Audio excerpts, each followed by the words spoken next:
YouTube, welcome back to the channel. Yaniek is helping us out today. We're going to show you some lapel attacks from the top position.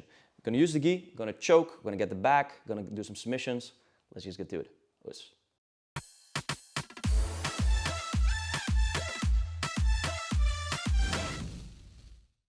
Small disclosure once again, my main objective from side control would still be positional advantage, getting the back or getting to full mount.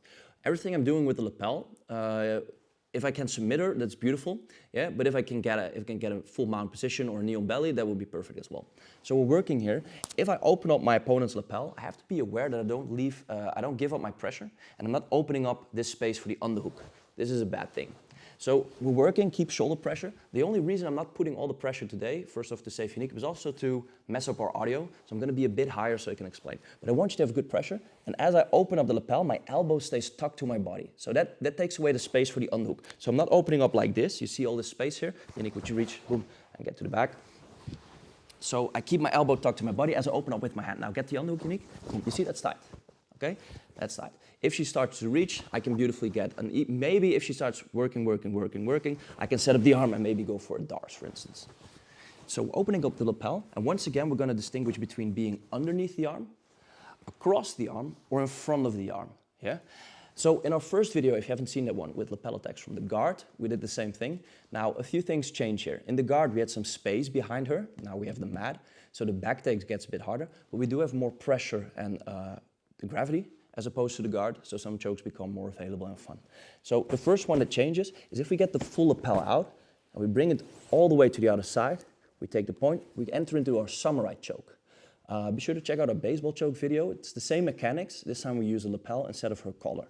So I get the point of the lapel and I keep my pressure in side control. Now I either pop up to knee on belly to get some space, or I reach, once again with my elbow tucked to my body, across her chest as I try to reach for this lapel.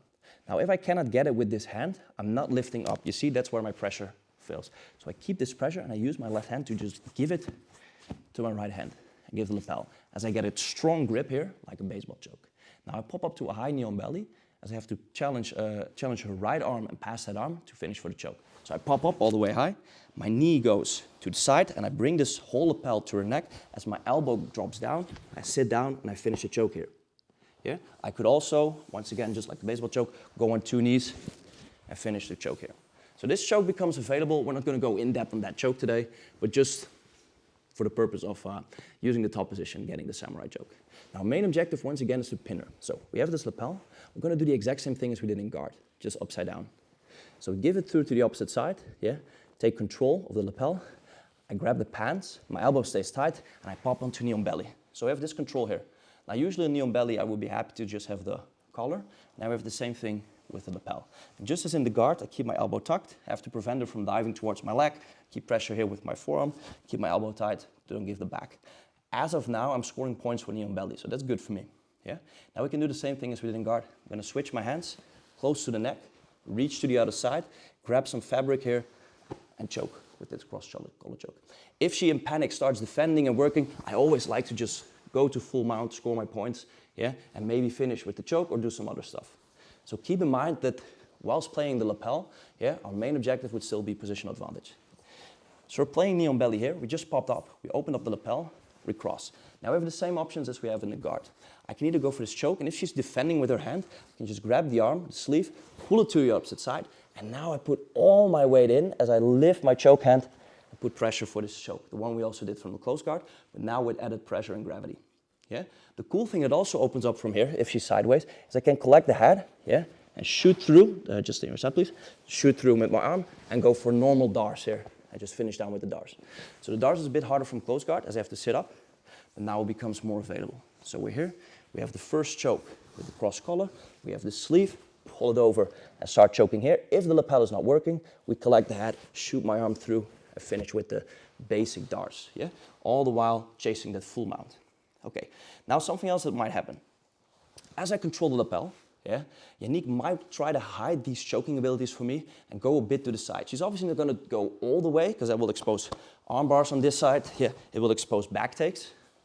But I also have a piece of fabric underneath her armpit. Now I've been playing with this a little bit to try and use that fabric as she's hiding the choke for me to lift her up to the side as I put my knee down. Now I get exposure to her back. yeah? We can just go for a seatbelt grip and try to chase the back here. What I also like to do is just give the lapel over to the other side. Either step over to get the back, or just try and finish from here with a form of a bow and arrow choke, or step over and then fall back and finish from here with the bow and arrow choke, or chase the back control. So the lapel we've been using from the first moment in side control opens up some nice possibilities for me, yeah?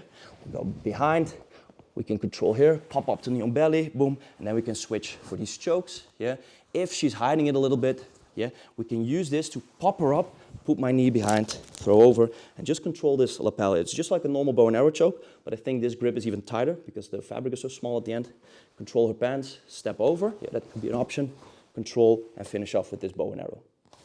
Okay, so these are all the options we have if the lapel passes to the backside of our arm.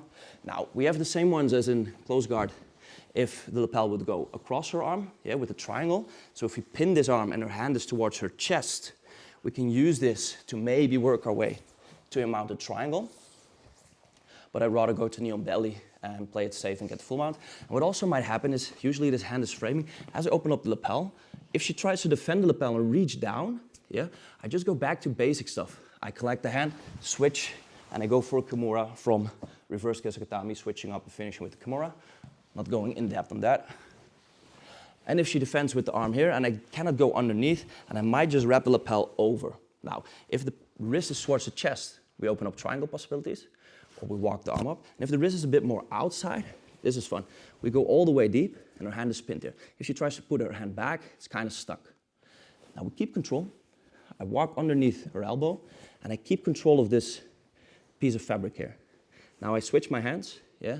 You might know what's up. Switch my grips all the way underneath and bring it back for a basic americana. Now it looks like a lot of work for americana, but the big difference in between a normal americana from side control, where I reach up and have to push and give her all this space before I even have a good grip, is that I can first safely set up the entire grip. My left hand is all the while, my left hand is controlling Yaniek. I can go under, keep control, and now that I'm sure I can have the americana, yeah, everything is in place, then the final part is reaching the elbow over and finishing, or just finishing from there. So it's a lot of work for an americana, but it's pretty nice. We call this one in my gym the scary movie because of the hand positioning. If you've seen the movie Scary Movie, you might know what I'm referring to. But it's a nice pin to go. Once again, as long as we're working, yeah, if she pulls the arm out and she manages to get it free, I use my arm, switch to kesekatami, switch through, and go back to this choke we saw in guard as well.